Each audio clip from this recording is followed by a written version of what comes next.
ഇപ്പോഴത്തെ BJP-യിൽ ഇതെന്തൊക്കെയാണ് നടക്കുന്നത്? മുതിർന്ന നേതാക്കളെയെല്ലാം തഴഞ്ഞ് ഒരാൾ പെട്ടെന്ന് ജില്ലാ പ്രസിഡന്റായി സ്ഥാനമേൽക്കുന്നു. അയാൾ നിരന്തരം പ്രശ്നങ്ങൾ സൃഷ്ടിക്കുന്നു. കഴിഞ്ഞ ദിവസം SFI സംസ്ഥാന സെക്രട്ടറിയും നിലവിൽ CPM പാലക്കാട് ജില്ലാ കമ്മിറ്റി അംഗവുമായ PM മാർഷോയെ BJP ജില്ലാ പ്രസിഡന്റ് പ്രശാന്ത് ശിവൻ മർദ്ദിച്ചിരുന്നു. വലിയ പ്രകോപനമൊന്നും കൂടാതെയായിരുന്നു ചാനൽ ചർച്ചയിൽ പ്രശാന്ത് ആർഷോയ്ക്കെതിരെ കൈവീശിയത്. കഴിഞ്ഞ ദിവസം പാലക്കാട് വെച്ച് നടന്ന ചാനൽ ചർച്ചയ്ക്കിടെയാണ് BJP ജില്ലാ പ്രസിഡന്റ് പ്രശാന്ത് ശിവൻ CPM പ്രതിനിധിയായി പങ്കെടുത്ത PM ആർഷോയുമായി തർക്കത്തിലായത്. തർക്കം കയ്യാങ്കളിയിലേക്ക് നീങ്ങിയിരുന്നു. ചാനൽ സംവാദത്തിനിടെ CPM പാലക്കാട് നഗരസഭയിൽ 10 സീറ്റ് നേടിയാൽ താൻ രാഷ്ട്രീയം നിർത്തുമെന്ന് പ്രശാന്ത് ശിവന്റെ വെല്ലുവിളിയാണ് ബഹളത്തിന് തുടക്കമിട്ടത്. പ്രശാന്ത് ശിവൻ മോശമായ പദപ്രയോഗം നടത്തിയെന്ന് ആരോപിച്ച് CPM പ്രവർത്തകർ എഴുന്നേറ്റതോടെ BJP പ്രവർത്തകരും പ്രതികരിച്ചു. ഇതിനിടെ നേതാക്കന്മാർ പരസ്പരം ഏറ്റുമുട്ടുകയായിരുന്നു. പോലീസ് ഇടപെട്ടാണ് പ്രവർത്തകരെ പിടിച്ചുമാറ്റിയത്.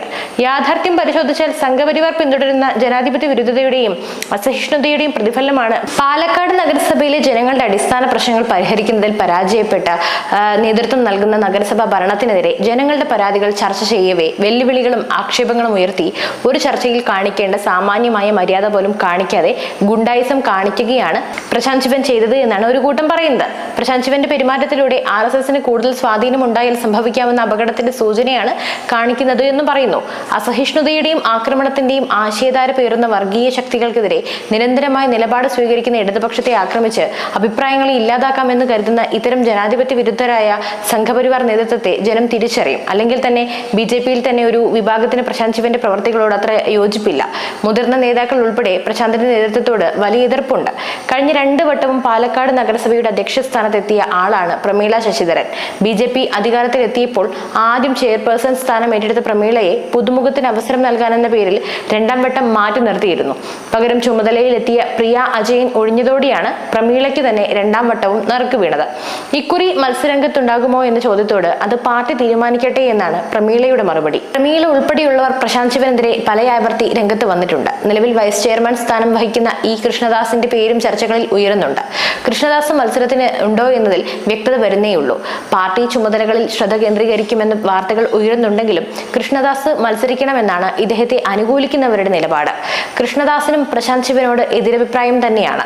ഈ നിലയിൽ പോയാൽ പാലക്കാട് നഗരത്തിലും ജില്ലയിലും ഇടക്കാലത്ത് മുന്നേറ്റം സൃഷ്ടിച്ചിരുന്ന BJP ചിത്രത്തിൽ തന്നെ ഇല്ലാതാകുമെന്നാണ് മുതിർന്ന പല നേതാക്കളുടെയും ആശങ്ക. മുൻപ് പ്രശാന്ത് ശിവനെ പാലക്കാട് ഈസ്റ്റ് ജില്ലാ പ്രസിഡന്റ് ആക്കുന്നതിനെതിരെ ഒരു വിഭാഗം രംഗത്തെത്തിയിരുന്നു. കൃഷ്ണകുമാർ പക്ഷത്തിനെതിരെ വിമർശനങ്ങൾ ഉയർത്തിക്കൊണ്ട് നഗരസഭാ ചെയർപേഴ്സണും വൈസ് ചെയർമാനും 4 കൗൺസിലർമാരും അടക്കം 6 പേർ രാജിവെക്കാനുള്ള നീക്കവും അന്ന് നടത്തിയിരുന്നു. കേന്ദ്ര നേതൃത്വമാണ് പ്രശാന്ത് ശിവനെ പാലക്കാട് ഈസ്റ്റ് ജില്ലാ പ്രസിഡന്റുമായി നിർദ്ദേശിച്ചത്. ജില്ലാ ആസ്ഥാന കേന്ദ്രം ഉൾപ്പെടുന്ന പാലക്കാട് മണ്ഡലമടക്കം ഉൾക്കൊള്ളുന്നതാണ് പാലക്കാട് ഈസ്റ്റ് ജില്ല. തുടക്കത്തിൽ ജില്ലാ പ്രസിഡന്റ് സ്ഥാനത്തേക്ക് ചിലർ പ്രശാന്ത് ശിവന്റെ പേര് നിർദ്ദേശിച്ചിരുന്നുവെങ്കിലും അവസാന ഘട്ടത്തിൽ എത്തിയപ്പോൾ പാനൽ തിരിഞ്ഞ് വോട്ടെടുപ്പ് നടത്തിയപ്പോൾ പ്രശാന്തിന്റെ പേരുണ്ടായില്ല. എന്നാൽ കേന്ദ്ര നേതൃത്വം തയ്യാറാക്കിയ പട്ടിക എന്ന പേരിൽ അപ്രതീക്ഷിതമായ വിവരങ്ങൾ പുറത്തു വന്നപ്പോഴാണ് പാനലിൽ മത്സരിക്കാത്ത പ്രശാന്ത് ശിവൻ ജില്ലാ പ്രസിഡന്റ് സ്ഥാനത്തേക്ക് നിർദ്ദേശിക്കപ്പെട്ടത്.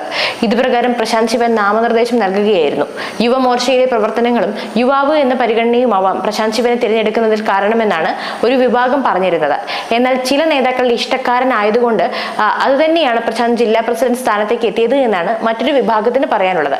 ഏതായാലും പ്രശാന്തും അദ്ദേഹത്തെ ചുറ്റിപ്പറ്റിയുള്ള വിവാദങ്ങളും BJP-യുടെ പ്രതീക്ഷകൾക്ക് മങ്ങലേൽപ്പിക്കുകയാണ്.